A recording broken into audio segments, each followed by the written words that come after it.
Assalamualaikum warahmatullahi wabarakatuh. Hai peserta didik sekalian. Bertemu kembali dengan Ibu Sri Kurniati, guru dari SMA Negeri 1 Kisaran, Kabupaten Asahan, Provinsi Sumatera Utara. Untuk para peserta didik kami sekalian, masuk kita pada pembelajaran kita yang kedua dari materi kita, yaitu mempelajari teks eksplanasi. Oke, bagi yang belum mensubscribe channel kita ini, Ibu mohon untuk mensubscribe agar kita tidak ketinggalan pembelajaran di pembelajaran selanjutnya. Oke, dalam pembelajaran teks eksplanasi nanti kita ada 4 KD atau 4 kompetensi dasar.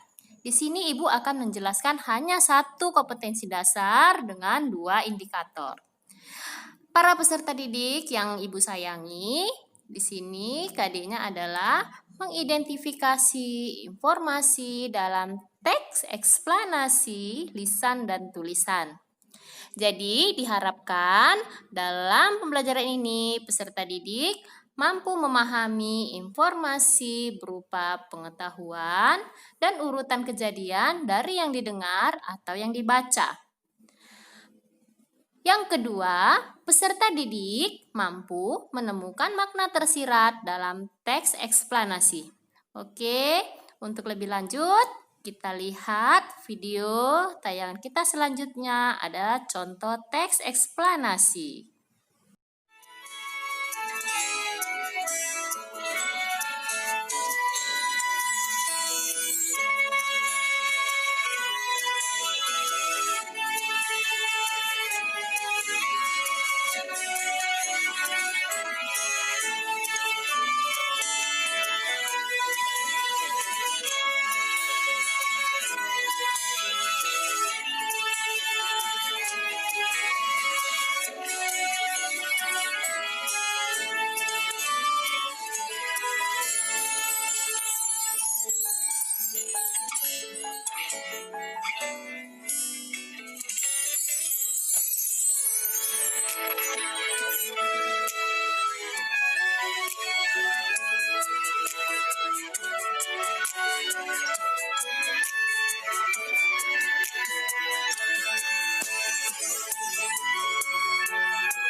Para peserta didik kami sekalian, tadi nampak sudah pada tayangan video kita tentang contoh sebuah teks eksplanasi dengan judul Tanah Longsor. Jadi dapat kita ketahui, teks eksplanasi dapat disamakan dengan teks yang menceritakan prosedur atau proses terjadinya sebuah fenomena. Dengan kata lain, si pembaca dapat memperoleh pemahaman mengenai latar belakang terjadinya fenomena secara jelas dan logis. Untuk pemahaman pada materi ini, kalian bisa menjawab beberapa pertanyaan yang sudah ada di slide Ibu. Yang pertama, apa yang menjadi dasar jika teks tersebut dinamakan teks eksplanasi? Yang kedua, bagaimana ciri umum dari teks eksplanasi? Yang ketiga, teks eksplanasi dibentuk oleh unsur apa saja? Yang keempat, apa yang dimaksud dengan hubungan kausalitas dalam teks eksplanasi? Dan yang kelima, apa fungsi fakta dalam teks eksplanasi? Oke, sama-sama kita jawab. Sudah ada di slide kita yang di bawah. Yang menjadi dasar dari teks eksplanasi di situ berisi tentang proses mengapa dan bagaimana kejadian alam, sosial, ilmu, pengetahuan, dan budaya. Kemudian bagaimana ciri dari teks eksplanasi? Ciri dari teks eksplanasi adalah strukturnya terdiri dari pernyataan umum, urutan, sebab akibat, dan interpretasi. Yang ketiga, teks eksplanasi dibentuk oleh unsur apa saja? Unsur pembentuknya ada pendahuluan dan perincian. Sementara yang keempat, yang dimaksud dengan hubungan kausalitas adalah hubungan sebab akibat.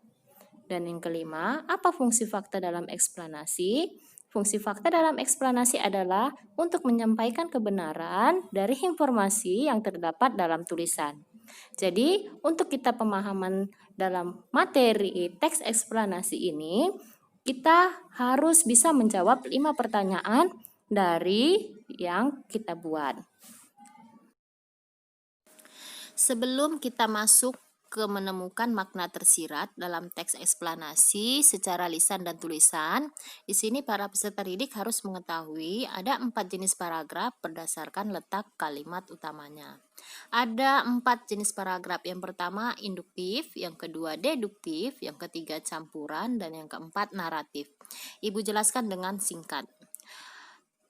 Induktif adalah kalimat utama yang berada di kalimat terakhir paragraf tersebut. Sementara deduktif adalah kalimat utama yang terletak di awal kalimat pertama dari paragraf. Sementara campuran adalah kalimat utamanya ada di awal dan di akhir. Walaupun di awal dan di akhir, tetapi ide pokoknya hanya satu. Yang di akhir merupakan penekanan dari ide pokok yang berada di awal kalimat pertama tadi.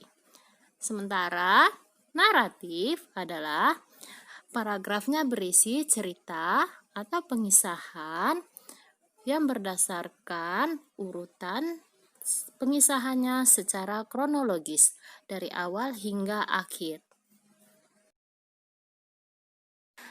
Para peserta didik yang Ibu sayangi, setelah kita mengetahui tadi ada berbagai macam jenis paragraf berdasarkan kalimat utama, ada yang deduktif, induktif, campuran, dan naratif. Di sini kita akan masuk ke indikator yang kedua, menemukan makna tersirat di dalam teks eksplanasi dengan cara menemukan gagasan umumnya dan fakta-fakta yang penting di dalam sebuah teks tersebut. Jadi ini ada contoh sebuah paragraf yang ada di slide kita. Kita baca dengan seksama. Dampak merebaknya penyebaran virus sindrom pernapasan akut parah, Reserve Acute Respiratory Syndrome atau disebut juga dengan SARS dari negeri jiran Singapura, mulai mengancam bisnis perhotelan di Batam. Jumlah tamu baik dari luar negeri maupun dari dalam negeri merosot hingga tingkat hunian hotel di Batam berkurang hingga 10%. Demikian kata Public Relation Manager Goodway Hotel Puri Garden Budi Purnomo. Dan kata pengusaha Novotel Hotel Anas ketika dihubungi Kompas di Batam. Dari paragraf yang telah kita baca tadi, nampak gagasan umum dari teks tersebut adalah dampak penyebaran virus SARS terhadap bisnis perhotelan. Teks tersebut menjelaskan dampak penyebaran virus terhadap kondisi perhotelan. Kenapa? Karena nampak dia berubah perhotelan tersebut kondisinya adanya merosot tingkat hunian hotel sampai 10%. Jadi, di sana sudah jelas dinamakan teks eksplanasi. Kenapa dinamakan teks eksplanasi? Karena teks tersebut memaparkan proses terjadinya suatu fenomena atau kejadian dengan sejelas-jelasnya. Dan di dalam teks tersebut juga sudah terkandung gagasan umum atau ide pokoknya yang berada di awal kalimat pertama, yaitu dampak penyebaran virus SARS. Jadi, gagasan umum tersebut dapat digolongkan di awal paragraf yang disebut juga dengan paragraf deduktif. Untuk fakta pentingnya sudah nampak di sana.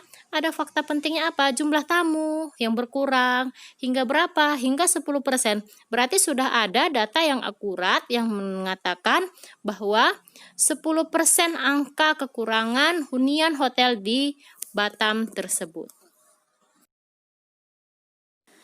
Para peserta didik sekalian, setelah kita tadi sudah memahami informasi, kemudian menemukan makna yang tersirat dengan cara mencari gagasan umum dan menemukan fakta. Di sini Ibu akan memberikan ada 2 tugas. Yang pertama, tugas satunya, kalian tentukanlah mana yang termasuk teks eksplanasi pada 4 paragraf tersebut. Kemudian berikan alasannya.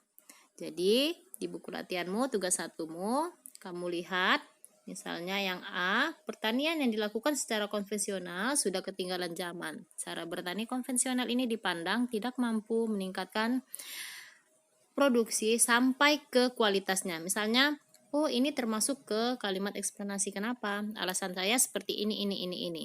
Jadi kamu jelaskan dengan rinci. Oke, nanti kita masuk ke slide selanjutnya, ada tugas kedua kalian. Dari tugas 1 yang sudah Ibu paparkan di sini, Ibu harap para peserta didik bisa menyelesaikan tugas kedua, yaitu kalian menganalisis gagasan umum dan fakta yang penting dari 2 paragraf yang ada di slide kita. Di buku paket kalian pun ada di halaman 55 dan 56. Di sana kamu bisa memaparkan apa bukti sebagai teks eksplanasi adanya gagasan umum dan fakta penting. Kamu jelaskan gagasan umum itunya yang mana, fakta pentingnya yang mana, kamu tuliskan dengan lengkap.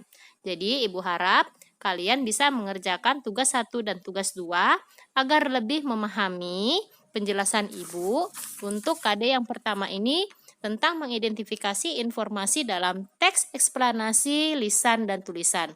Jadi, setelah melaksanakan pembelajaran ini, Ibu harap kalian bisa memahami informasinya dan menemukan makna yang tersirat di dalam teks eksplanasi. Para peserta didik sekalian, di akhir pembelajaran ini, Ibu harap dari awal pembelajaran sampai akhir kalian bisa mengidentifikasi informasi dalam teks eksplanasi dengan cara memahami informasi dan menemukan makna yang tersirat. Jadi, di akhir kata ini, semoga tugas-tugas kalian dapat selesai dan kalian diberi kesehatan. Oke, Ibu akhiri dengan Assalamualaikum warahmatullahi wabarakatuh. Terima kasih. Sampai jumpa kembali di pembelajaran selanjutnya.